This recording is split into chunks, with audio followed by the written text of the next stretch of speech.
Make yourself small. Wow. 1, 2, 3. 1, 2, 3, 4, 5. 1. So here's the position of the local snipers, right? So they were actually in that second-story building right there. The gunman was photographed right there. Wild. This is so wild. Aroused police suspicion more than 90 minutes before the shooting, rather than about 60 minutes, as was already discussed in congressional hearings. 90 minutes to watch a full movie. I mean, they should have called us. A new video has been released. This one was initially detained and retained by the FBI, pending their analysis, and now it has become public. We're catching it from this guy, Matt Lautner, over on X, at Matt Lautner, and it's a good one. It's 7 minutes. There is some profanity in here, so be forewarned about that. But it's from the ground, and it's showing us that well before the shooting ever took place, the cops were freaked, man. The local cops were running around trying to get their bearings straight because apparently they knew that there was a shooter or somebody very concerning on the roof. And then the shots go off, and then we'll hear the aftermath on what went down. So here's how the footage starts. It says, Sniper's Nest video is released by Dave Stewart, is the person who's responsible for this, of Butler, Pennsylvania. This is from the attack on American democracy, where Donald Trump was the target, on J13 2024, the attempted assassination. Now, after this all took place, the FBI confiscated his phone, recently returned it to him, which allowed him to upload it. And you'll notice here at the bottom right of the video is the time code, 5:02, well before the shooting took place. And so let's parse through this video. This is no trespassing. Oh, sorry, we didn't see any signs. 5:02 p.m. And this looks like to me as they're clearing the area. Taking everybody out. They know this is a vulnerability that has been missed. Raging. This guy's raging. Okay, so then we fast forward now. So you'll see the time just shifted. So that was about 5:10, and they're clearing people out. And I think you could imagine they're going, oh, where are all these people setting up? They've got a direct line of sight into the rally, right? They could probably just plink somebody from there, right? And that's not good at all. So they start clearing them out about an hour before. Then we fast forward. The time frame is now between 6:10 and 6:15. And let's pick it back up. The shooting occurred, as we know, at 6:11, and they mark that there for us in the top right. So now the cops are backing up. Trump speaking on stage. There's fucking cops surrounding this whole entire fucking building right now. Don't see a shooter up there. But There's again, something it's going on in this building. hard to see from that angle because here it looks like you're only seeing the downward side of the slope, right? So the slope is coming down our angle. And if the shooter's on the back side, if he's back here, you're not going to be able to see that unless he's poking his head up on over it. Oh my God, there's somebody in this building.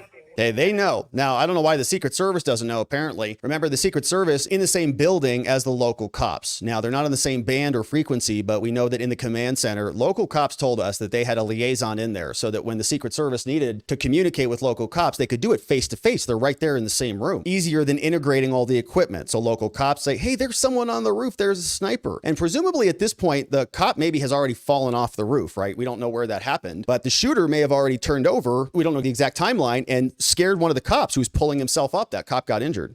Okay, a lot of panic, but a lot of people didn't clear out, right? A lot of people are still there. So that guy who made the first sweep and said, will you get out of here? You're all trespassing. That didn't take. They're all still there. Okay, that lady looked like she was running a bit. Make yourself small, bro. I don't know what's going on. Make yourself small. Wow. 1, 2, 3. 1, 2, 3, 4, 5. 1. So that was that. Shots fired. Trump's been tackled now. So I think that interim burst was that hydraulic valve also exploding. Now we're watching what the cops are doing. Not a lot of police activity. I don't know if they ran around to the front of the building or where they went to. People still standing around after shots fired. Wild. Get down, guys. Get down. Yeah, just get down. Get behind this tree with me. Get behind this tree. No. I'm just safe back here. Here. they fucking picked that dude off. Did they pick him off? Fuck yeah, I saw a big poof of hair go up in the air. Oh, They fuck shot him right yeah. in the head. Fuck All right, yeah. well, there you Big go. poof of hair. Holy shit, guys. All right. What happened That's over here? fucking crazy. 3511. Are you fucking shitting me? This is fucking crazy. All right, so now it looks like from this angle, the police have gotten themselves maybe a ladder. They're looking to get on the roof over there. So it's mostly over. We'll let this play out. You can see One seriously injured. I just heard on the cops' radio. one seriously injured. So we don't know if he's talking about the shooter or the people at the rally. So it looks like that might be some Secret Service or other people running over. Local cops, local sheriff all climbing through the gate, trying to get people through. Here. Pal, are you law enforcement? You are? You're not.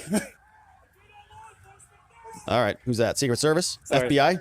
Yeah, sorry. Get your name? Yeah, for sure. I got you, bro. All right, so he says, since I thought that Agent Smith was going to take my phone, I stopped recording and I locked my screen. He only wanted a picture of my ID and ran toward the building. I recorded 6 more minutes of footage until my phone was snatched by a Pennsylvania state trooper and I was arrested and handcuffed. More to come. Thank you all. I appreciate you. So interesting thing there. We're still trying to piece together what happened. He had a lot of urgency and it was pretty amazing that he was arrested. I guess they just probably arrested a bunch of people until they could get to the bottom of it. But that came over from Dave Stewart of Butler, Pennsylvania. So we're also waiting to learn about what happened. One entity that has been created to try to get to the bottom of this is the new J13 Committee, which we love that name. They're going to call it a task force, but no, it's a committee. Okay. It's a group of people sitting around and it's a committee. And it took place on J13th, which was an attack on American democracy, to use their phrase. And they almost took out a presidential candidate. They almost interfered with our election. They almost wrecked the peaceful transition of power through the execution and the assassination of our leading candidate. So it's J13, okay? That's it. And it's not a task force, Mike. It's a committee. Stop trying to be something you're not, okay? This is not, pronoun lifestyle, okay? It's a committee. So who will serve on this J13th committee to investigate the assassination of President Trump? He says, I'm announcing 7 Republicans to do this. We have the utmost confidence in this group of steady, highly qualified, and very capable members of Congress. So we got a couple people. Who is coming on the committee? Mike Kelly, Pennsylvania. U.S. Representative Mike Kelly is this fella. Looks like this. Representative proudly serves Pennsylvania. That's curious. I wonder if these are all going to be from swing states. He's on the House Ways and Means Committee, and he says that he resides in the hometown of Butler. Okay, so there you go, local representation. He lives there, the location of the assassination attempt. He has long-standing ties to the local law enforcement community. Seems reasonable. And he is author of the resolution creating the task force, and he's going to serve as the chairman. So Mike Kelly will be serving as the chairman of this committee. And let's see if he has said anything about this. He has not. Next up, we got Representative Mark Green. Mark Green will be on the J13 committee. Says he's a former U.S. Army major. He's a combat veteran, ER physician. He's also the chairman of the Homeland Security Committee. So he will be on here as well. And let's see, he has a statement about this. So this is Representative Mark Green. This is what this fellow looks like. Physician, businessman, combat veteran, Tennessee. Came out and said, I am honored to join my colleagues on this bipartisan task force, including Representative Higgins and Lee of the House Committee on Homeland, to more deeply investigate the countless security failures of J13. Homeland and the Secret Service's utter failure to safeguard a former president and current candidate for our nation's highest office was unacceptable from the start. And it grows more troubling with each new report and effort by the Harris-Biden administration to stonewall congressional oversight. Establishing this task force is a critical step in addressing this failure and ensuring we get the American people the answers that we deserve. We will do everything in our power to ensure nothing like this ever happens again, and I encourage Homeland as well as Cheadle to cooperate with our bipartisan oversight mission. We got Dave Joyce. He's a lawyer and a prosecutor.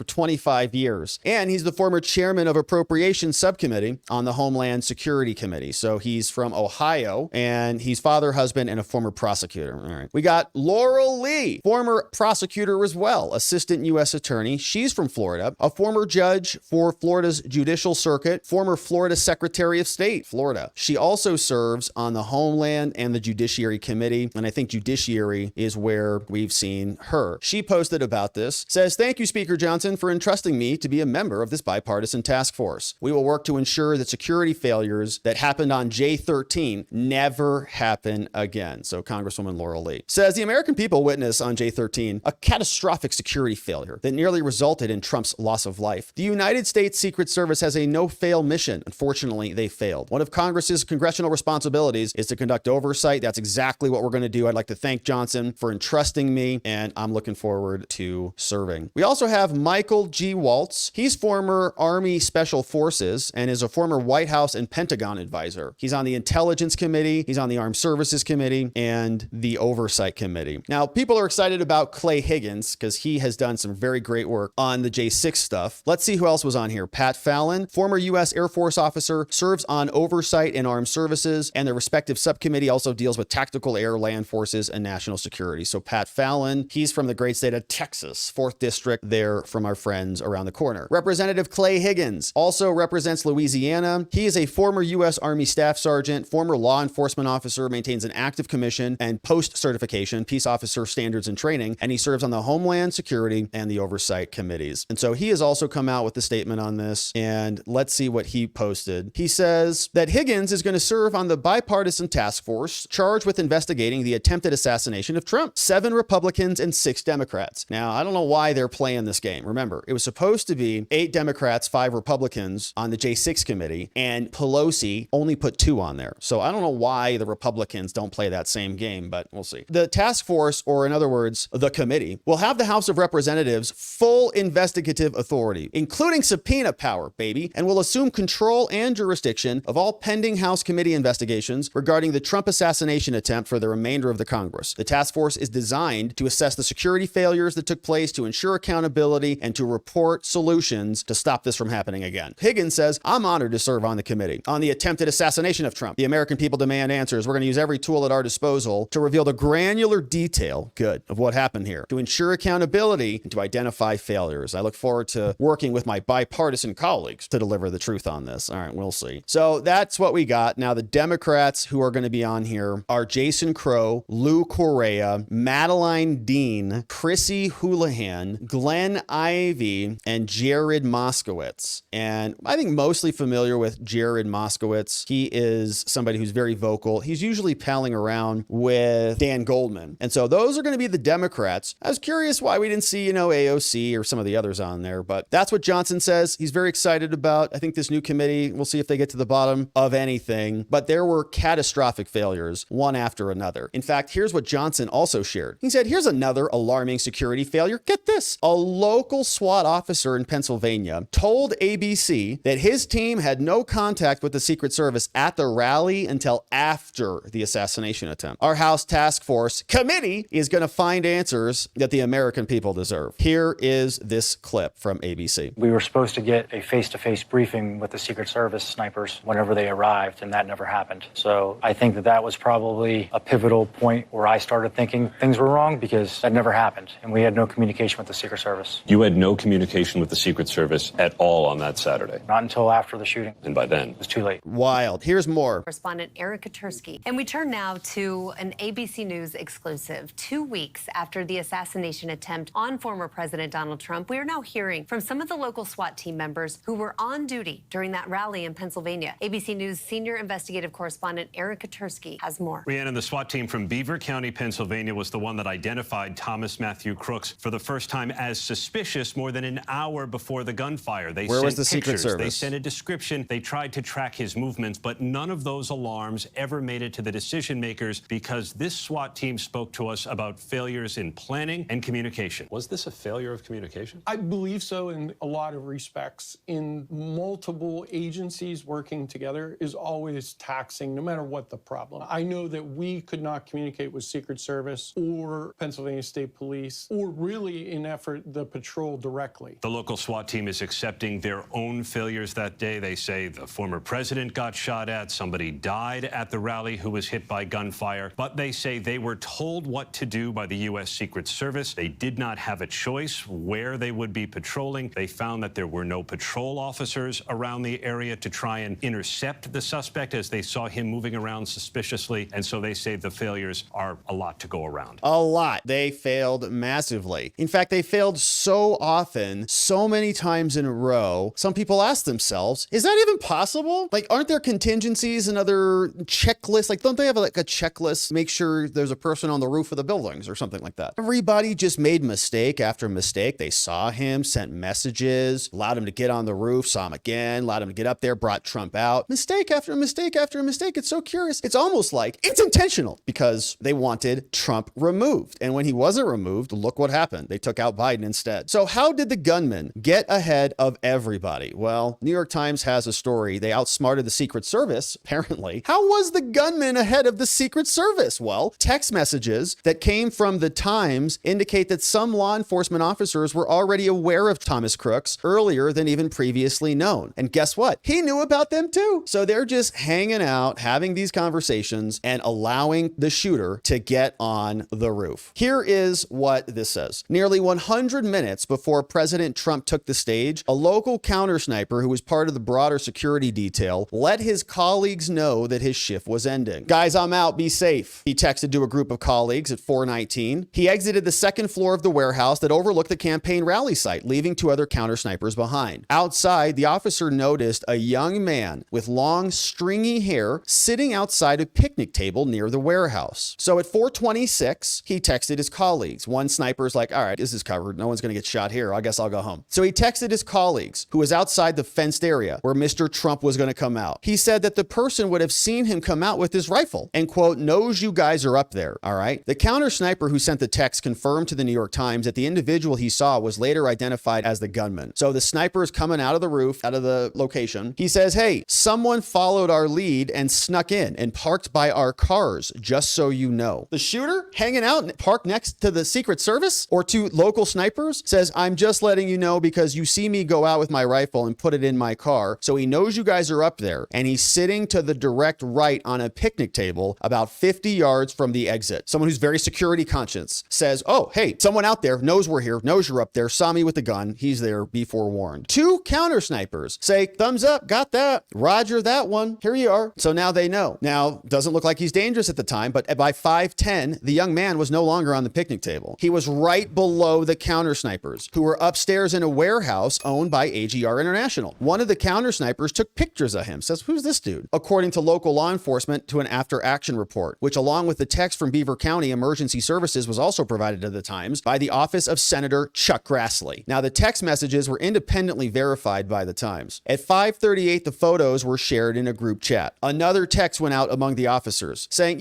we should probably inform the Secret Service. The kid is learning around the building we are in. AGR, I believe it is. I did see him with a rangefinder looking towards the stage, FYI. If you want to notify Secret Service snipers to look out, I lost sight of him. So he takes a picture. Here's this dude poking around, kid learning around the building, AGR, I believe. So someone sends back, call it into command and have a uniform check it out. That's at 5:38. Another counter sniper. Now by 6:11, that kid would be dead on the roof of a warehouse. Yeah. Connected to one of the counter snipers who were stationed in it after having been shot by the Secret Service for trying to kill Trump. So here's the position of the local snipers, right? So they were actually in that second story building right there. The gunman was photographed right there. Wild. This is so wild. They're in here looking out this direction. He comes across this corner, looks down. He tells the other Secret Service over here, hey, tell them to look out for this guy. Other Secret Service are located here and here. This guy has a line of sight problem because of this tree. So the gunman fires right here. So he's shooting through this tree. That's a difficult sight. So there's some suggestion that maybe that sniper took him out when he was over here. But when the gunman, the sniper, not the counter sniper, but the gunman, the assassin, he's right here. Where does he go? Does he come back this way? Does he climb up on the building on this backside? Now he's on the roof. Do they hear him on the roof? Does he waltz around this way, come around on this backside? We saw that there were a bunch of people, cops over here, like looking up into the trees when the shooting started. That first segment, that first video we played here, they were all scrambling around this area. So the gunman opens fire. Other snipers take him out. These guys presumably can't see him, which is a little hard to believe. Maybe these are at the same plane, but if memory serves, I think this building is actually of a lower elevation than this building. Does this window give you a line of sight to this location? Did the local snipers, were they just not paying attention, looking and covering this roof? Or were they not expected to cover this roof because they couldn't see it because it was too tall? But we know 5:14, they photographed this guy, and an hour later, he's on the roof shooting. And there's snipers in the building. Gunman was first spotted spotted at 4:26. Trump is speaking on the stage, warning everybody, call it in, and nothing happened. It's just incredible. So taken together, the text messages provide the most detailed picture yet of the hours before the assassination attempt. They reveal that the gunman, Crooks, aroused police suspicion more than 90 minutes before the shooting, rather than about 60 minutes, as was already discussed in congressional hearings. 90 minutes to watch a full movie. I mean, they should have called us. You know, we could have probably done a whole live stream, and somebody over where you're at in Pennsylvania could have just come right over there. We could have done a full show in the time that it took them not to find a sniper. Well, the messages also add to the evidence that the would-be assassin was often one step ahead of the security forces, and in particular, the Secret Service. How is that possible? Is it possible that a 20-year-old could just outsmart all of these mega experts in security? Or is there something else going on here? Mr. Crooks scoped out the rally site a day before Secret Service. He used a drone to survey the site, while the Secret Service did not seek permission to even use one. He researched how far away Oswald was from Kennedy, 265 feet, climbed onto the roof that was 400 feet. Secret Service left the roof unmanned. And while counter snipers were assigned to surveil the rally, Mr. Crooks was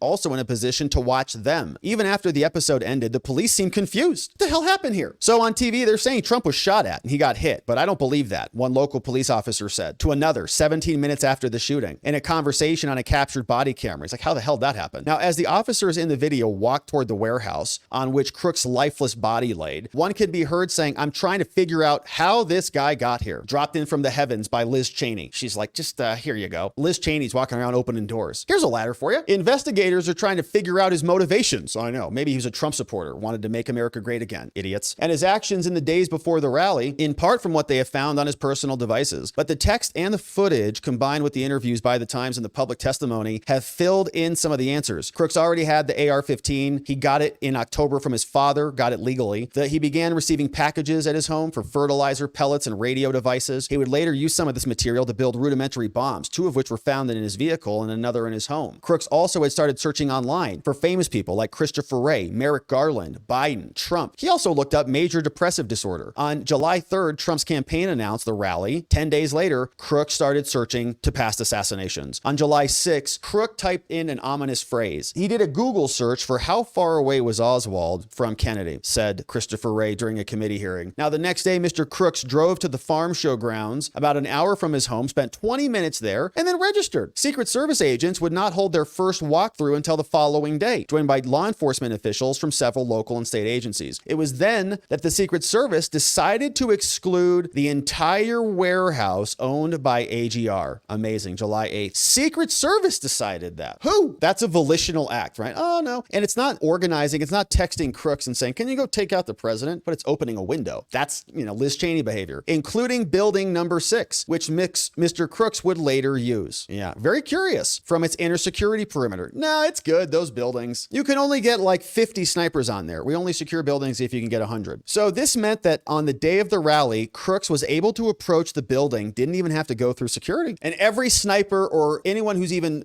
shot a rifle on YouTube is like, what? Everybody. Okay. All the snipers, Navy, SEALs, Delta Force. It's amazing. There is still confusing about which agency was supposed to oversee the roof. No one knows. Cheadle, then director of the Secret Service, who resigned in disgrace and did that to put a nice little bow tie on this, said that she did not know whose job that was. I don't know whose job that was. She resigned the next day. Yeah, well, it's your job, Kim. After their walkthrough, the Secret Service asked local agencies to provide more help. Can you cover this? We'd rather talk about Jill Biden. Text messages show that Beaver County struggled to find enough volunteers for the 12-hour shift. A leader says that one of the available snipers could arrive at 8 a.m., but they got to leave by 4. Someone says, okay, that works, whatever. On Thursday, July 11th, 2 days before, the Secret Service returned to the site with a final walkthrough. The next day, Crooks made his own final prep. He went to a shooting range around 2:30, practiced with his rifle. On Saturday morning on J13, the timelines of the security personnel and the would-be assassin converged. Officers from local law enforcement agencies were scheduled for a briefing 9 a.m. at the Brady Pulp Lodge in Butler. The after-action reports indicate Secret Service was not in attendance. Only the day of the rally, they had other things to worry about. At the same time, Mr. Crooks was at the Home Depot in Bethel Park purchasing a ladder. A bloody receipt found in the shooter's pocket after he was killed showed he bought it around 9:30 a.m. Then Crooks drove to the rally site, reaching the showgrounds by around 10 a.m. and staying about 70 minutes, even as the local counter snipers were arriving. When Mr. Crooks left, he drove back to his hometown, bought 50 rounds of ammo, returned to Butler about 3:35. 15 minutes minutes later, he flew his drone over the site for 11 minutes, including a path about 200 yards from Trump's podium. He finished his drone, sat at the picnic table where the counter sniper spotted him. He's like, whatever, what are you going to do? Nothing. Unlike the other visitors, he was not trying to enter the rally site, and that attracted the attention of local counter snipers. One of them took photos of him. This dude is weird. Colonel Chris Paris, the Pennsylvania State Police Commissioner who testified on Tuesday, testified that officers were busy that day. There were more than 100 heat-related emergencies. There were also other suspicious people there. It's not unusual. We're looking around. But then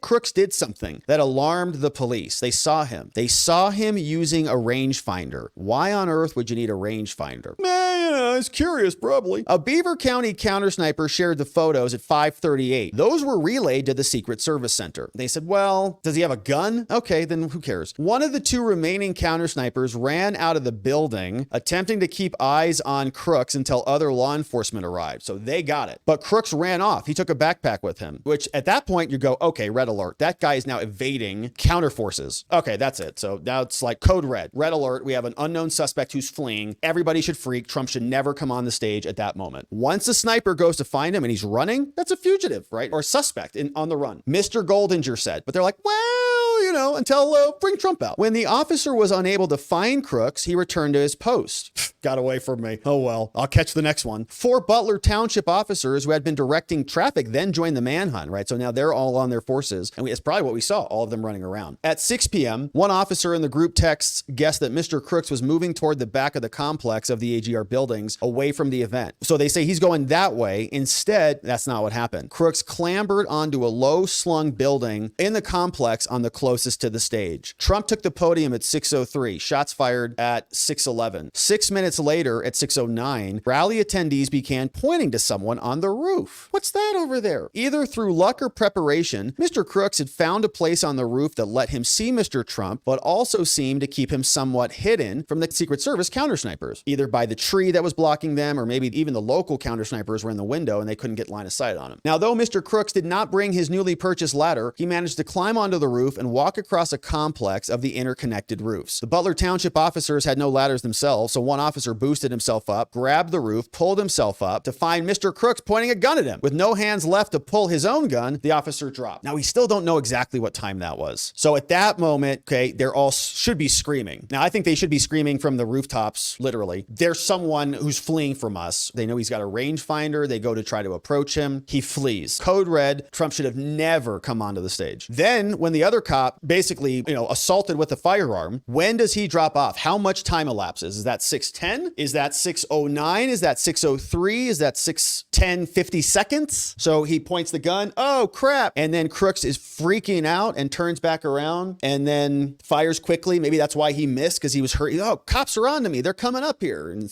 shoots quickly. We would love to know what time that was. Now, at 6:11, because the longer time that elapsed, okay, if this officer falls off the roof, his buddy's like, dude, what the hell happened? What's up there? He's like, there's a shooter on the roof. So then that other, call it in. He calls it in. There's a shooter on the roof. That goes immediately to the command center. The local cops have their liaison in there with the Secret Service, liaisoning over each other, theoretically, but apparently not. So then the Secret Service should say that shooter just assaulted local law enforcement, take him out. Okay, that's an active threat, take him out. So how much time was that elapsed there? And because that other cop would have had the right to shoot him at that moment, okay? You draw a gun on a cop, okay, use of force, let's go. So why wouldn't Secret Service then be able to carry that over if he was now setting up to shoot Trump? So how much time? Don't know. Now, in the end, Trump was spared, not by the vast law enforcement contingent protecting him, but by chance. He turned his head in a miracle, and the first bullet whizzed by close enough to graze his freaking ear. Now, the former president dived to the ground. Crooks then sent off another round. The second Secret Service sniper team fired back and killed Crooks. Body camera footage shows officers climbing a ladder to find Crooks lying dead on the roof. Slight man, black sneakers, t-shirt, cargo shorts, backpack and rifle lay nearby, long trail of blood running down the roof's gutter. At least 8, one of them says, counting shell casings around him. 1, 2, 3, 4, 5, 6, 7, 8. Yeah, at least 8, said someone. And so a lot of interesting details there from this report from the New York Times, but it just shows volitional act after volitional act. Don't secure the building. Secret Service doesn't show up to security briefings. Then we have clear communication to the Secret Service, and apparently they don't even care much about it. This dude's flying drones all over the place. They didn't even care about about drones. So it's a catastrophic failure, and we're grateful that the local cops are out defending themselves, trying to set this record straight so the Secret Service can't continue to point blame at them directly. And we're going to continue to learn more. We also know now that Trump is going to sit down for an interview about this assassination. So when you're the victim of a crime, the FBI normally wants to talk to you. Local law enforcement does too. So we want to get his perspective on what he observed. Politico's reporting this, says Trump has now agreed to be interviewed by the FBI about the assassination attempt that was lodged against him earlier this month. An FBI official told reporters on Monday, that's today. Trump's reported agreement to sit down with the investigators comes after he sharply criticized Christopher Wray, even called for him to resign. Trump was particularly aggrieved by Wray's conspiracy theory made up to fan the flames of lefty weirdos, suggestion during congressional testimony last week that it was unclear whether he was actually pierced by a bullet. Then they came out with a statement and said, yeah, it's a bullet or it's a fragmented portion of a bullet. So Trump got hit by a bullet. Okay, relax, lefty. Now, as part of our normal investigative process, they said, we regularly interview victims of crimes to offer our support. Yeah, right. Trump doesn't need the FBI support. Okay, we'll pass on your support. Christopher Wray, come cry on my shoulder. The special agent in charge of the FBI's office said during a phone call of Pittsburgh, his name's Kevin. He says, to that end, we have contacted former President Trump and he has agreed to participate in a victim interview. Good, because he was the victim of a J13 attack on American democracy that seemingly was enabled by the Biden Secret Service, which is now the Harris Secret Service. Says Rojek did not offer any details about when the Bureau reached out to Trump, when he agreed, or when the interview will take place, but he said it will be consistent with any other victim interview that we do. Now, we want to get a full perspective on what he observed. So just like any other witness, as well as to get his perspective. Trump didn't respond to comment. In a message posted previously on Truth, no one ever even called, okay, even out of curiosity from the FBI, Trump wrote in the aftermath. They don't care. During the briefing on Monday, FBI officials also released some other details. They said the gunman used pseudonyms to make a flurry of online purchases and other chemicals. So he might have a bunch of other online activity, but he was just using them under pseudonyms. Okay, many of us were wondering, how does a 20-year-old dude have no online social media presence virtually at all? We know that there may have been some posts on Gab, as we covered last week, but probably exists, right? He was talking to somebody. We know he had those encrypted apps and things, but he was just using them under pseudonyms. And of course, just like many other things they never want us to see, we'll probably never see what those are. Just like we're still waiting for that trans manifesto. Now, two of which, there were 3 explosive devices, 2 were in the cars. He made more than 25 different firearms related purchases, 6 chemical precursors, and I'm sure he's just doing this all alone solo. The FBI also said Crooks purchased a ladder, didn't actually use that, just climbed up probably on an air conditioner, visited the rally site, and we know a lot of the rest of the story. So interesting stuff. The committee will now be formed and get underway. We've got 7 Republicans who are going to be on it, and we'll see how they do.